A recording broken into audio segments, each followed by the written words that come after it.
Bom, pessoal, no vídeo de hoje a gente vai falar sobre uma das obras que eu acho mais importantes da cultura do século XX e talvez do século XXI também, porque ainda continua atual, que é o Mal-Estar na Civilização, do Freud. Não se trata de um texto técnico, tá? É um texto mais com foco na sociologia, talvez, antropologia, né? Então não é algo onde você vai encontrar questões técnicas da psicanálise, como estamos acostumados em textos do Freud. Esse é um ensaio publicado em 1930 e escrito em 1929. Então é importante contextualizar o período em que o Freud se encontrava, né? Foi antes da Grande Depressão de 29, ou durante. Ele também estava no período entre guerras, e para quem já leu biografias do Freud sabe o quanto isso abalou ele, né?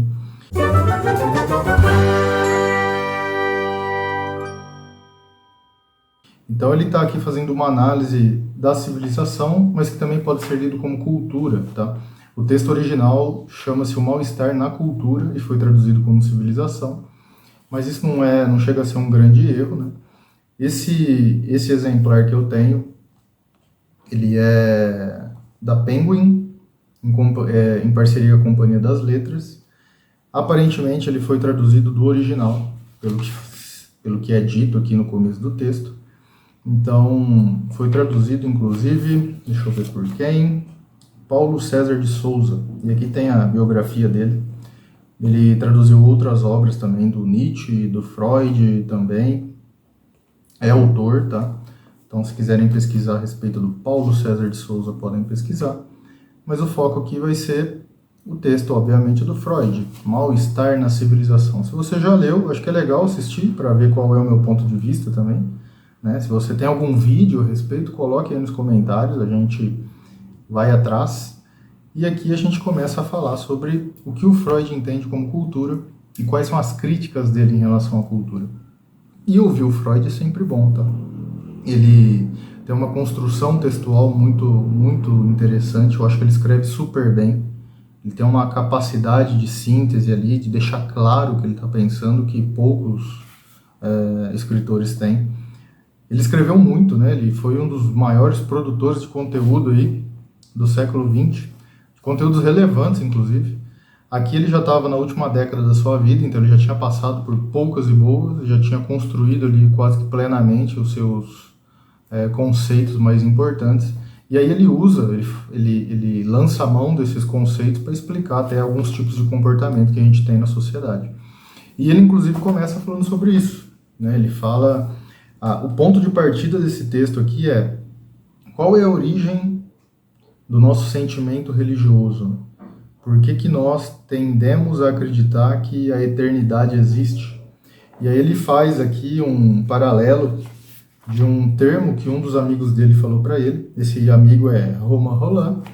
No texto não fica claro, mas nas notas de rodapé do texto aqui a gente consegue saber quem é. De que esse amigo ele tem uma tendência a um sentimento oceânico. E esse sentimento oceânico traz uma sensação de eternidade. E para esse amigo, talvez esta seja a origem do pensamento religioso, do sentimento religioso, mas Freud não acredita muito nisso não. Ele começa a questionar isso, inclusive ele fala isso aqui em parte do texto, né, que ele fala assim, por experiência própria não pude me convencer da natureza primária de tal sentimento, que é o sentimento oceânico. Mas isso não me autoriza a questionar sua ocorrência em outras pessoas. Perguntamos apenas se ela é interpretada de modo correto e se deve ser admitida como fonte e origem de todas as necessidades religiosas. Então entenda assim, esse sentimento religioso, esse sentimento oceânico, melhor dizendo, é um sentimento de um eu em relação ao universo.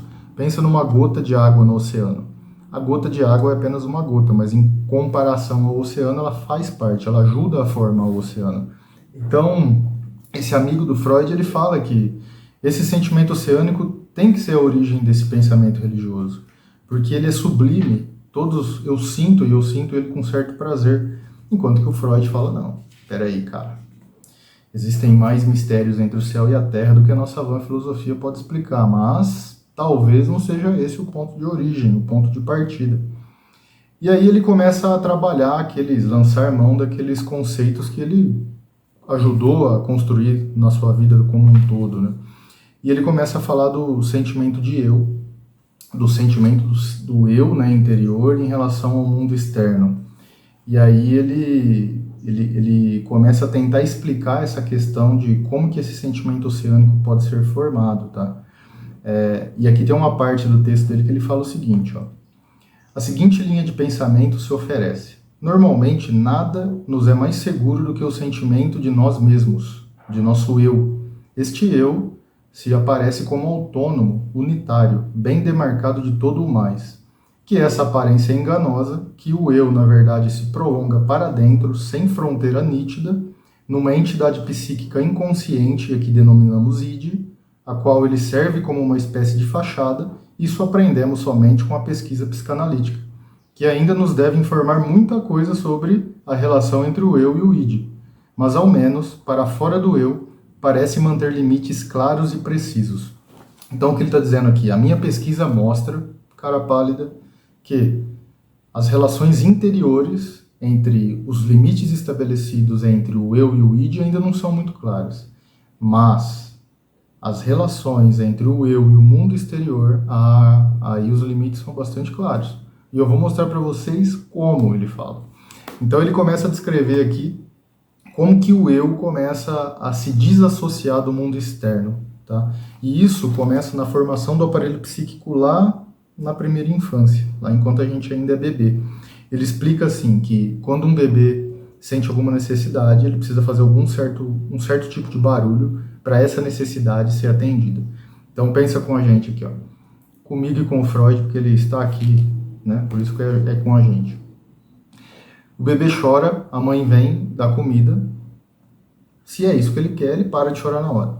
O bebê está com frio, chora, a mãe vem e esquenta. Se é isso que ele quer, ele para de chorar na hora. O bebê está com dor, ele chora, a mãe vem, dá um jeito ali na dor, ele para de chorar na hora. Então ele começa a perceber que as fontes de satisfação, guardem bem essa frase, as fontes de satisfações vêm do meio externo. E como que ele percebe isso? Aqui o Freud vai explicar muito melhor que eu. Ó. O bebê lactante ainda não separa seu eu de um mundo exterior, como fonte das sensações que lhe sobrevêm. Aprende a fazê-lo aos poucos em resposta a estímulos diversos. Deve impressioná-lo muito que várias das fontes de excitação em que depois reconhecerá órgãos do seu corpo possam enviar-lhe sensações a qualquer momento, enquanto outras, entre elas a mais desejada, o peito materno, furtam-se temporariamente a ele, e são trazidas apenas por um grito requisitando ajuda. O bebê começa a perceber que o peito da mãe não faz parte dele, é externo, e aí os limites entre o eu e o mundo externo começam a ser formados.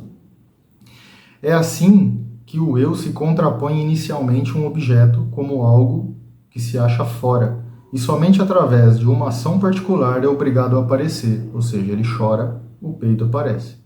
Um outro incentivo para que o eu se desprenda da massa de sensações, para que reconheça um fora, um mundo exterior, é dado pelas frequentes, variadas, inevitáveis sensações de dor e desprazer, que em sua ilimitada vigência, o princípio do prazer busca eliminar e evitar.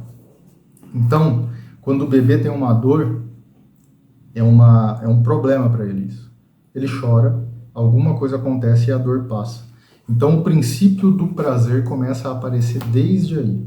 Você vai ver nas próximas fases do vídeo aqui o quanto esse princípio do prazer é importante dentro da cultura, tá? E como isso é instintivo, primário dentro do nosso aparelho psíquico. Notem isso, tá? É instintivo. Então a gente vai buscar o prazer. Desde criancinha nós somos treinados a buscar o prazer de alguma forma. E esse prazer é atendido até certo ponto, tá? Então o que o Freud está falando aqui? Será que esse sentimento oceânico não é resquícios desse eu, entendendo o mundo como uma coisa só, lá do período de bebê? Será? E aí ele começa a fazer uma comparação. Então ele vai mostrar pra gente como que o aparelho psíquico teoricamente funciona. A cidade de Roma, por exemplo, ele usa esse exemplo aqui. ela passou por várias devastações, foi construída, destruída, invadida, queimada, saqueada. Prédios da primeira cidade não existem mais hoje, mas por escavações talvez a gente consiga encontrá-los. Então ela tem várias camadas, assim como o nosso aparelho psíquico.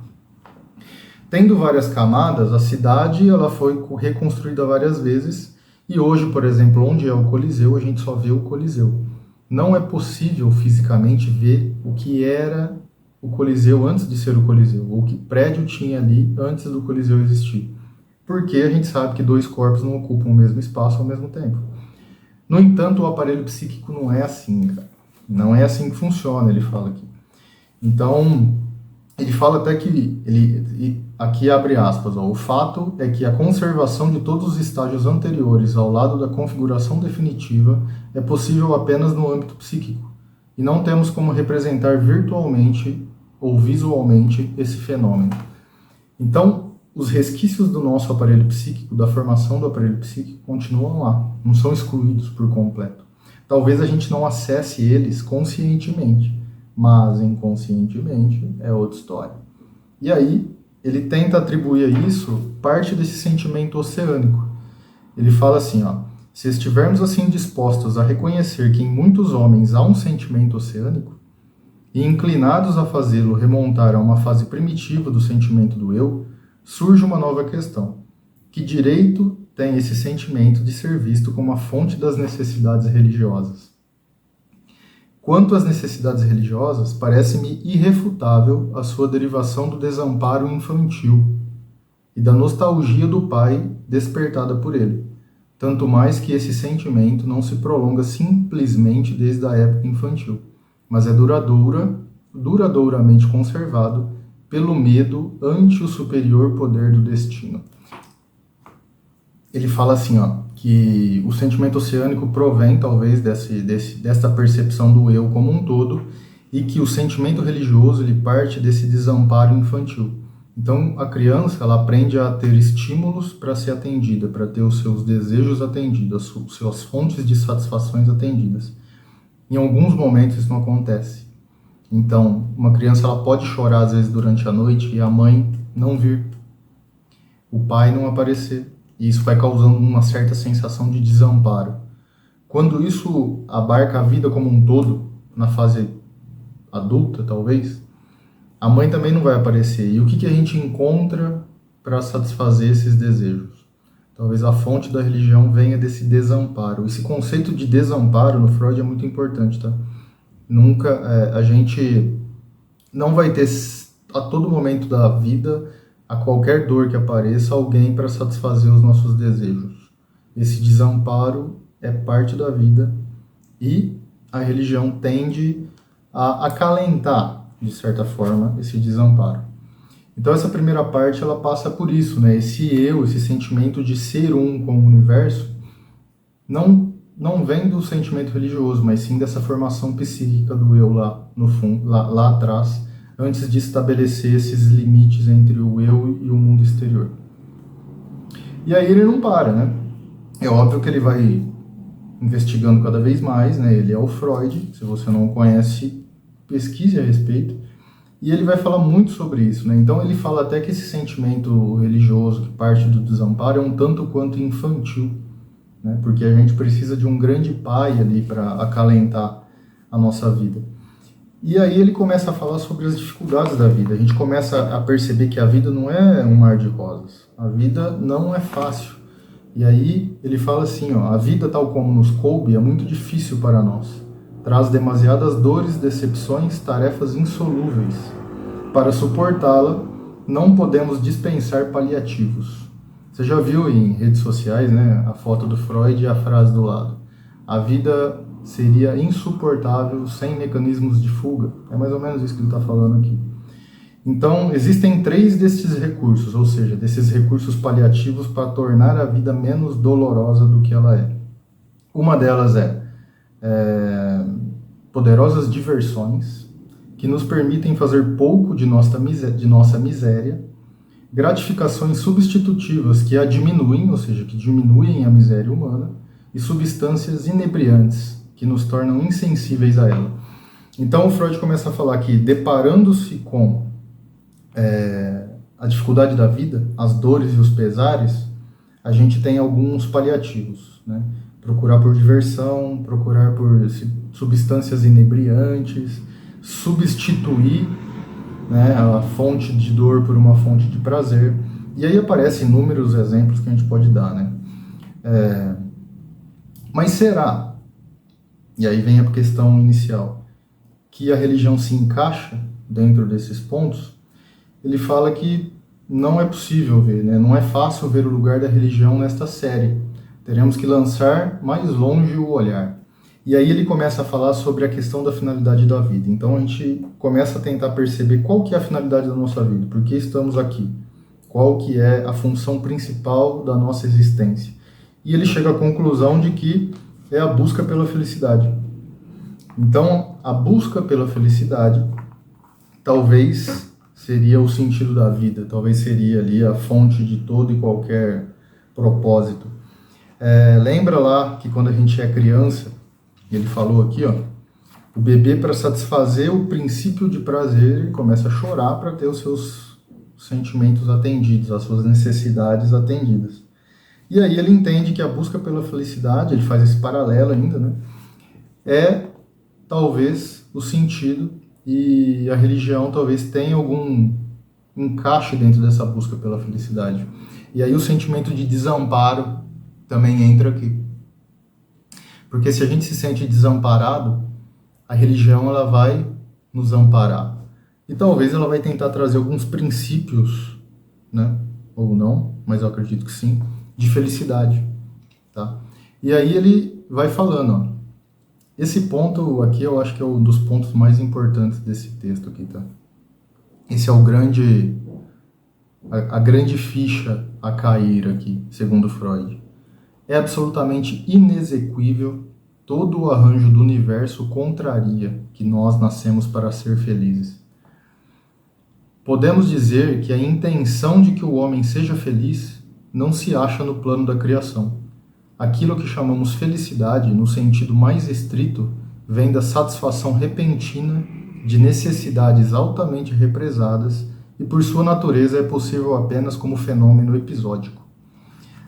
Meus queridos, a felicidade não é constante. Se você faz um coach da felicidade aí e acha que vai ser feliz todos os dias da sua vida, 24 horas por dia, 7 dias da semana, sinto lhe dizer que isso não será possível, né?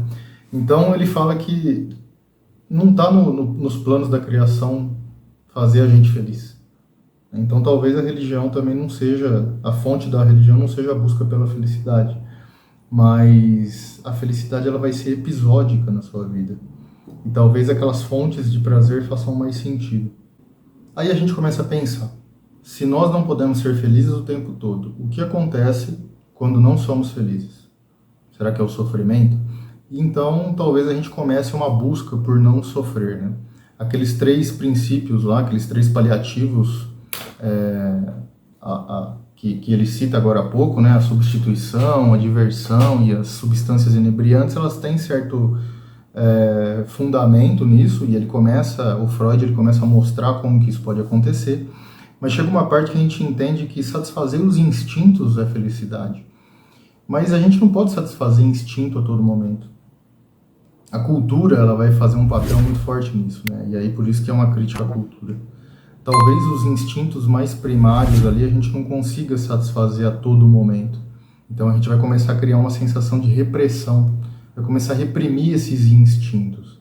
E o mundo externo ele não vai poupar a gente disso, né? A cultura é o mundo externo, ela vai começar a reprimir certos aspectos ali, certos instintos que vão nos trazer felicidade. E a gente chega num ponto aqui que é legal pra caramba, assim, eu gostei muito, porque ele explica de uma maneira mais sofisticada um dito popular, né? A gente tende a acreditar que tudo que é proibido é mais gostoso, né? Mas aí o Freud, ele explica isso tecnicamente, ele fala assim, ó, de modo extremo, isso ocorre ao se liquidar os instintos. O que é isso, né? O sofrimento. Como prega a sabedoria do Oriente, como praticam os yogas. Então, ele fala assim que quem faz yoga tende a extrair as externalidades da sua vida. mas que isso talvez seja bem difícil, né? Seja bem difícil abandonar isso. E aí ele fala, com isso o propósito da satisfação não é absolutamente abandonado. A gente não consegue fazer isso. A gente vai buscar a satisfação. Uma certa proteção contra o sofrer é alcançada, pois a não satisfação dos instintos subjugados não é sentida tão dolorosamente como a dos não inibidos. Então os propósitos de satisfação que já foram inibidos, quando a gente consegue alcançá-los, eles não trazem um grau de satisfação tão grande quanto os instintos que ainda não foram inibidos. Então, em troca, há uma inegável diminuição das potencialidades de fruição. A sensação de felicidade ao satisfazer um impulso instintual selvagem, não domado pelo eu, é incomparavelmente mais forte do que é obtida ao saciar um instinto domesticado. O caráter irresistível dos impulsos perversos, talvez o fascínio mesmo do que é proibido, tem aqui uma explicação econômica. Então, o proibido é mais gostoso acontece por isso. Aqueles instintos que já estão inibidos, seja por um artifício ou outro, quando a gente consegue alcançá-los, eles não trazem um grau de satisfação tão alto. Mas aqueles instintos selvagens que ainda não estão tão inibidos, esses vão dar um choque tremendo aí, meu amigo. E aí é por isso que talvez o proibido seja mais gostoso, né? Então ele vai viajando nessa seara, né? Até chegar em um outro ponto que é bastante gostoso de se ler e de se pensar, tá? Pode parecer perverso isso que eu vou falar, ou até masoquista, né? Mas ele começa a falar agora sobre as fontes do sofrimento. Bom, aqui o Freud ele vai pormenorizando alguns aspectos do sofrimento, né? E ele fala até, ele já deixa claro que a gente conhece muitos desses aspectos, como por exemplo, a gente conhece a prepotência da natureza, segundo ele fala aqui, né? A natureza não está nem aí pra gente, ela vai fazer o que ela tem que fazer, independente se a gente está feliz ou não. A fragilidade do nosso corpo, ao longo da história, a fragilidade do nosso corpo demonstrou o quão miseráveis nós somos. E, por fim, a insuficiência das normas que regulam os vínculos humanos na família, no Estado e na sociedade, o que também a gente pode chamar de civilização. Então ele chega aqui ao ponto de que o que a gente conhece por civilização faz com que a gente sofra, né? E não importa o que a gente faça, né? A gente consegue entender isso. E um dos pontos que levaram a pensar, entre outros, foi quando a gente se deparou com os selvagens, entre aspas, quando os europeus chegaram nas Américas. A gente começou a perceber que eles eram muito menos avançados em questões científicas, inclusive, mas também civilizatórias, se é que essa palavra existe. Eles eram muito menos civilizados, segundo os termos de civilização que os europeus tinham, do que a gente. E, no entanto, eles eram muito mais felizes do que os europeus. E isso começou a dar um certo choque, né? Então, o que ele diz aqui? Que não importa se a gente evolui cientificamente, se a gente tem uma qualidade de vida melhor, se a gente consegue ter telefones, trens, lembrando que isso aqui é de 1930, tá? Esse texto se passa em 1930.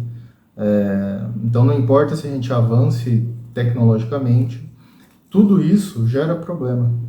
Ele faz até esse exemplo. Do que me adianta ter um telefone que eu posso falar com o meu filho que está a tantos quilômetros de distância, sendo que o melhor para mim seria se meu filho estivesse aqui do meu lado. Então, para quê? Né? E isso começa a gerar certo poder de influência na nossa psique, né? Então, ele começa a descrever isso, ele começa a dizer, poxa, nós estamos nos equiparando a deuses, criando coisas que antes só existiam em contos de fada, mas do que me adianta isso se eu continuo infeliz? E aí ele vai discorrendo até ele chegar num ponto em que ele fala assim, bom, então a gente chega à conclusão de que nós consideramos uma pessoa civilizada quando ela começa a adorar o que tem de belo no mundo. Flores num jardim, flores na janela das casas. E aí ele fala assim, logo notamos que a coisa inútil que esperamos ver apreciada na civilização é a beleza. Exigimos que o homem civilizado venere a beleza onde quer que ela lhe surja na natureza e que a produza em objetos na medida em que for capaz de fazê-lo. Pois bem, assim ele chega à conclusão aí de que a civilização quer que a gente ame o que é belo, né? Então, será que é isso, né? Será que essa é a resposta para tudo? Será que isso vai extrair o mal-estar da nossa espécie, ou será que isso vai trazer mais mal-estar para a nossa espécie? Então aí ele fala assim, ó, resta-nos apreciar o último dos traços característicos da civilização, que certamente não é dos menos importantes, o modo como são reguladas as relações do homem entre si, as relações sociais que dizem respeito ao indivíduo enquanto vizinho, enquanto colaborador, enquanto objeto sexual de um outro, como membro de uma família e de um Estado. E aí entram passos ou pontos importantes do texto Mal-Estar na Civilização. A gente começa a ter uma tendência a buscar um encontro, ou melhor, a buscar um equilíbrio entre tudo isso que foi dito nesse último parágrafo. Né? Como que eu vou encontrar um equilíbrio entre ser um membro da sociedade e o objeto sexual de um outro? Como que isso se transparece dentro da civilização? Que tipo de instintos eu vou precisar reprimir para que isso seja homogêneo? Ou seja, para que isso não seja evidente, né? Então, qual é o nível de repressão adequado que eu preciso encontrar para que eu seja feliz e consiga ser tudo isso dentro da civilização ou ser o que a civilização espera de mim? Então, isso é uma peleja, né? A gente vai precisar viver assim, aprender a conviver assim, aprender a ter os instintos satisfeitos, mesmo sem ainda sem que tenhamos que quebrar o contrato social. É uma epopeia, né? Uma jornada homérica, digamos assim. Pois bem, a partir desse ponto, Freud começa a falar mais sobre a sexualidade, né? Sobre como a gente trabalha o amor sexual e o amor fraternal, por exemplo. O que diferencia dentro da nossa psique o amor que a gente sente pelo nosso companheiro sexual do amor que a gente sente pelos nossos irmãos, pelos nossos filhos, pelos nossos pais? Como que esse amor ele pode se projetar dentro da sociedade, dentro da cultura? Ele usa inclusive a máxima religiosa de que nós devemos amar o próximo como a nós mesmos, ou amar antes o inimigo do que os amigos, e assim por diante.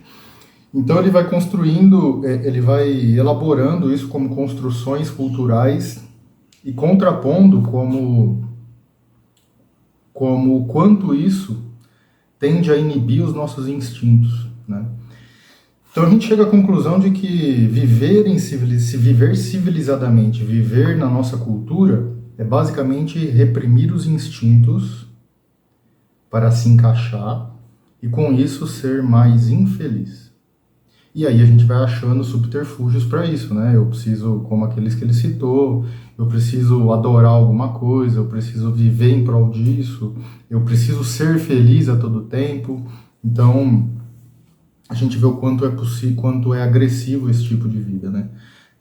Além disso, ele fala também assim sobre agressividade, como que a cultura ela inibe a agressividade do ser humano, como que tipo de ferramentas, né, a civilização usa para isso.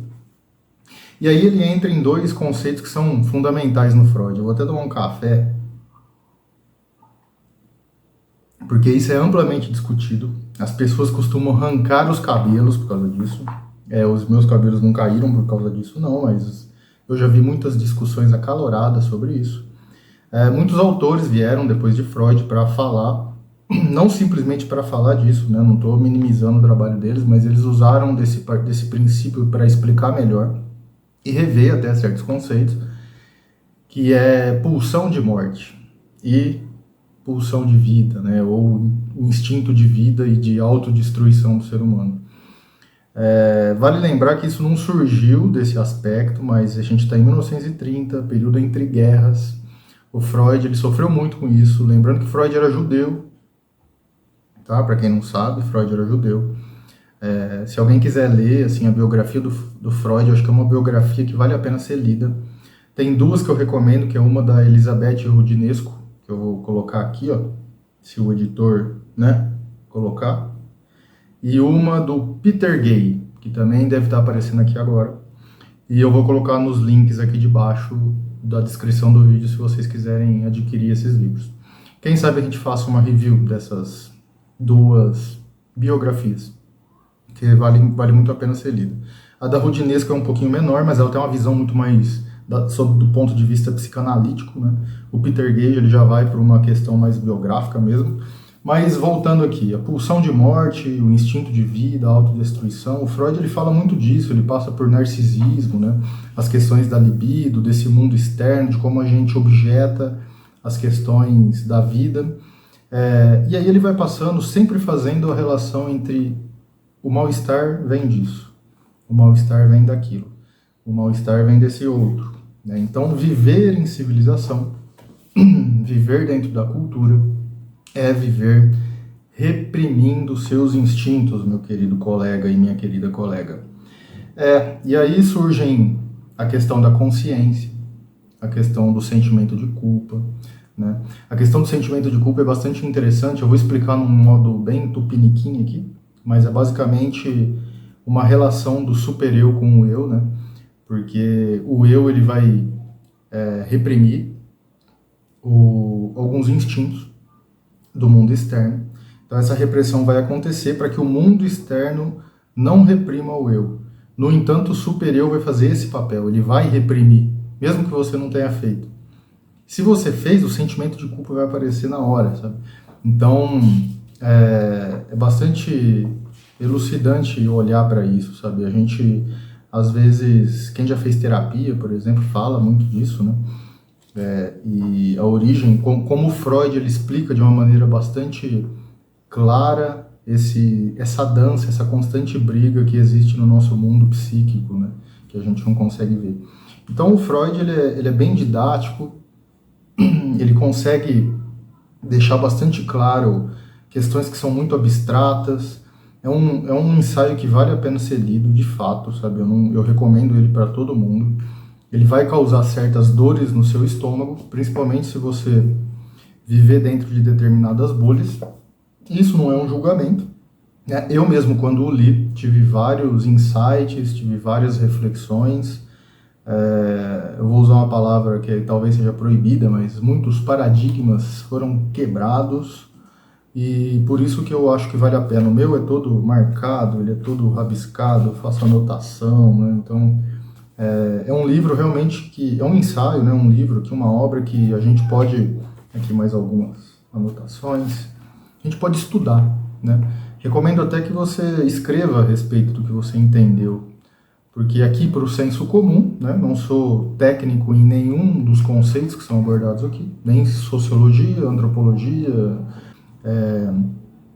psicologia, mas é um livro realmente que extrai bastante conhecimento. E aí no fim, ele faz o seguinte, ele deixa a seguinte mensagem para nós outros do futuro. Ao meu ver, a questão decisiva para a espécie humana é saber se e em que medida a sua evolução cultural poderá controlar as perturbações trazidas à vida em comum pelos instintos humanos de agressão e autodestruição. Precisamente quanto a isso, a época de hoje merecerá talvez um interesse especial. Atualmente, os seres humanos atingiram um tal controle das forças da natureza que não lhes é difícil recorrerem a elas para se exterminarem até o último homem. Isso aqui é antes da bomba atômica, tá? Eles sabem disso. Daí, em boa parte, o seu atual desassossego, sua infelicidade e o seu medo. Cabe agora esperar que as outras das duas potências celestiais, o eterno Eros, empreendam um esforço para firmar-se na luta contra o adversário igualmente imortal. Mas, quem pode prever o sucesso e o desenlace? Pois é, ele deixou uma mensagem aí, né, de que, cara, meu amigo e minha amiga, caríssimos irmãos, a vida não é fácil. O nosso aparelho psíquico, ele tende a buscar os instintos primários. A cultura vai reprimir. E isso vai fazer sua vida ainda mais difícil. Mas não desista. Ainda tem uma luz no fim do túnel. Então, esse foi o Mal-Estar na Civilização, do Freud. É um ensaio bastante interessante. Recomendo a leitura. Recomendo que você também deixe um comentário nesse vídeo falando a respeito do que você achou desta análise, se ela te serviu de algum modo, o que você melhoraria caso fosse você aqui deste outro lado da tela. e assim a gente pode melhorar as próximas análises, porque eu pretendo trazer ainda um outro texto do Freud chamado O Futuro de uma Ilusão, onde ele fala bem de religião. Se você olhar o título, O Futuro de uma Ilusão, já pode chegar a uma conclusão. Então, esse foi o Mal-Estar na Civilização, espero que você goste. Se gostou, compre, vale a pena, baixe aí no seu Kindle, é bem baratinho, se eu não me engano está R$ 7,99 o e-book. Essa versão aqui, geralmente, ela está uns R$ 20, na faixa dos R$ 30, mas vale a pena. Tem uma outra versão que é capa dura, da Companhia das Letras, de uma nova coleção que eles estão fazendo do Freud, que também é super bonita, capa dura, assim, brochura, bem legal. E vem alguns outros títulos, né? Não é só um título em cada livro dessa nova coleção. O Futuro de uma Ilusão vem acompanhado de outros títulos, então é uma brochura, assim, dá para ler bastante coisa do Freud se você gosta. E aí eu vou deixar nas descrições todos esses livros que eu recomendei aqui, talvez eu traga algum vídeo do Futuro de uma Ilusão. E se você gostou, deixe seu like, compartilhe, se inscreva e a gente se vê no próximo vídeo. Beleza? Fui!